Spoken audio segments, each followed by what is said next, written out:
জীবাশ্ম জ্বালানির ব্যবহার কমিয়ে কার্বনমুক্ত বাসযোগ্য পৃথিবীর বার্তা নিয়ে পায়ে হেঁটে টেকনাফ থেকে তেঁতুলিয়া পর্যন্ত দীর্ঘ পথ পাড়ি দিচ্ছেন তরুণ পরিবেশকর্মী ফাহিম মুনতাসির। কালো ধোঁয়া আর নয়, হেঁটে হই কার্বনমুক্ত লেখা টি-শার্ট গায়ে গত ১০ জুলাই টেকনাফ জিরো পয়েন্ট থেকে যাত্রা শুরু করে মঙ্গলবার ১৯তম দিনে তিনি ১৪তম জেলা হিসেবে নীলফামারী শহরে এসে পৌঁছান। এ সময় স্থানীয় গণমাধ্যম কর্মীদের মুখোমুখি হয়ে ফাহিম জানান, মানুষ এখন ২০০ মিটার দূরে যেতেও মোটরসাইকেল ব্যবহার করে পরিবেশ দূষণ করছে, অথচ চিকিৎসা বিজ্ঞান সুস্থ থাকতে প্রতিদিন ১০,০০০ কদম হাঁটার পরামর্শ দেয়। তার এই যাত্রার মূল লক্ষ্যই হল জিরো কার্বনের স্বপ্ন বাস্তবায়ন এবং মানুষকে বেশি করে হাঁটতে উৎসাহিত করা। বৈশ্বিক উষ্ণতা বৃদ্ধি, সমুদ্রপৃষ্ঠের উচ্চতা বাড়া এবং মেরু অঞ্চলের বরফ গলার মতো জলবায়ু পরিবর্তনের ক্ষতিকর প্রভাব নিয়ে উদ্বেগ প্রকাশের পাশাপাশি তিনি নির্বিচারে গাছ কাটা ও জলাধার ভরাটের মতো স্থানীয় পরিবেশ ধ্বংসকারী কর্মকাণ্ডের তীব্র প্রতিবাদ জানান। এছাড়া বন্যপ্রাণী হত্যার বিরুদ্ধে সরব হয়ে তিনি জাহাঙ্গীরনগর বিশ্ববিদ্যালয়ে নিরীহ সাপ মারা এবং দাঁত পাচারের জন্য নির্বিচারে হাতি হত্যার মতো নির্মমতার কথা তুলে ধরে প্রাণী সংরক্ষণের ওপর বিশেষ জোর দেন। ফাহিম জানান, তার এই পদযাত্রায় তিনি সাধারণ মানুষের ব্যাপক ইতিবাচক সাড়া পাচ্ছেন এবং অনেকেই তাকে ফোন করে হাঁটার অভ্যাস গড়া ও যত্রতত্র ময়লা না ফেলার প্রতিশ্রুতি দিচ্ছেন। ধন্যবাদ আপনাদেরকে। আমি আসলে ১০ জুলাই টেকনাফ সাপলা জিরো পয়েন্ট থেকে আমার হাঁটা শুরু হয়। আমার প্রত্যাশা হচ্ছে জিরো কার্বনের স্বপ্ন আমরা সবাই দেখি।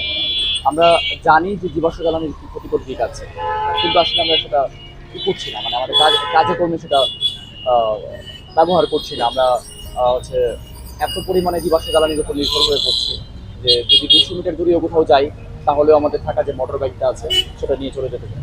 আমরা জানি যে চিকিৎসা বিজ্ঞান বলে যে একজন মানুষ সুস্থ থাকার জন্য দৈনিক ১০,০০০ স্টেপ হাঁটা উচিত। দুঃখজনকভাবে আমরা সেটা করছি। আমরা যদি ওই হাঁটার উপরে নির্ভর করি কিছুটা মতো, তাহলে কিছুটা পরিমাণে জীবাশ্ম জ্বালানি ব্যবহার আমরা কমাতে পারবো।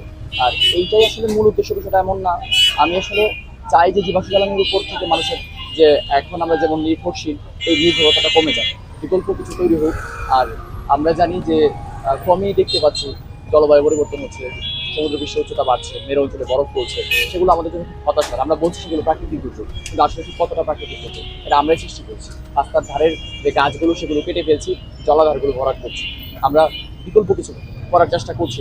আমি যখন হাঁটতে হাঁটতে জাহাঙ্গীরনগর বিশ্ববিদ্যালয়ে আসলাম, তখন ওখানকার কিছু স্টুডেন্ট তারা আমাকে বললো যে এই পৃথিবীর সবথেকে নিরীহ প্রাণী হচ্ছে সাপ।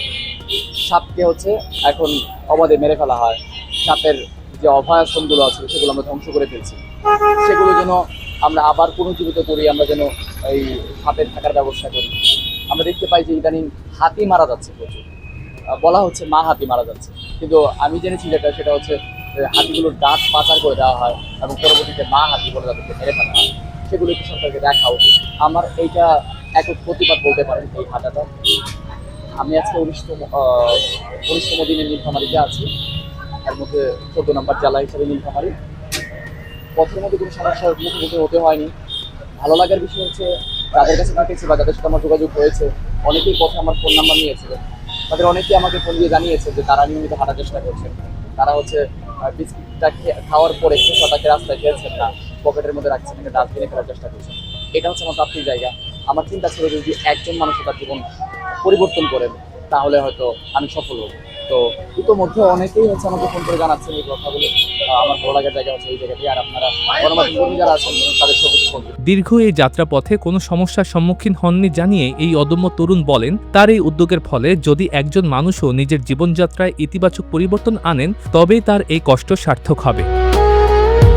Dinajpur TV multimedia desk.